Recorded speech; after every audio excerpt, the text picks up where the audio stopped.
ধর্ষকের জামিন পাওয়ায় শবনম ফারিয়ার উদ্বেগ। অভিনেত্রী শবনম ফারিয়া একসময় নিয়মিত অভিনয় করলেও বর্তমানে রূপালী পর্দায় খুব বেশি দেখা যায় না।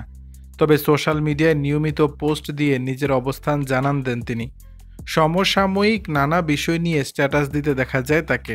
শবনম ফারিয়া তার ভেরিফাইড ফেসবুক পেজে সাজাপ্রাপ্ত এক আসামির জামিনের সংবাদের ছবি ও লিঙ্ক পোস্ট করেছেন। পোস্টের ক্যাপশনে ফারিয়া লেখেন, ধর্ষককে যারা জামিন দিয়েছে কিংবা এই প্রসেসের সঙ্গে যারা জড়িত তাদেরও শাস্তির আওতায় আনা জরুরি।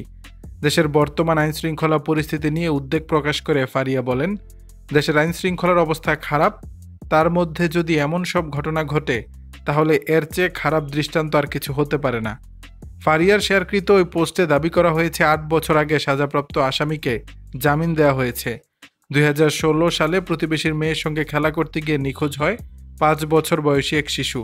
পরের দিন ওই শিশুকে আহত অবস্থায় উদ্ধার করে তার পরিবারের সদস্যরা। অপরাধী সাইফুল ৫ বছরের ওই শিশুকে মারাত্মক জখম করে। ওই ঘটনার পরে নারী ও শিশু নির্যাতন দমন আইনে সাইফুলের বিরুদ্ধে মামলা করেন শিশুটির বাবা। অভিযোগের পরই প্রতিবেশীকে গ্রেপ্তার করে পুলিশ। অপরাধ প্রমাণিত হওয়ায় সাইফুলকে যাবজ্জীবন কারাদণ্ড দেন আদালত। দর্শক, বিষয়টি নিয়ে আপনাদের মতামত জানাবেন নিচের কমেন্ট বক্স।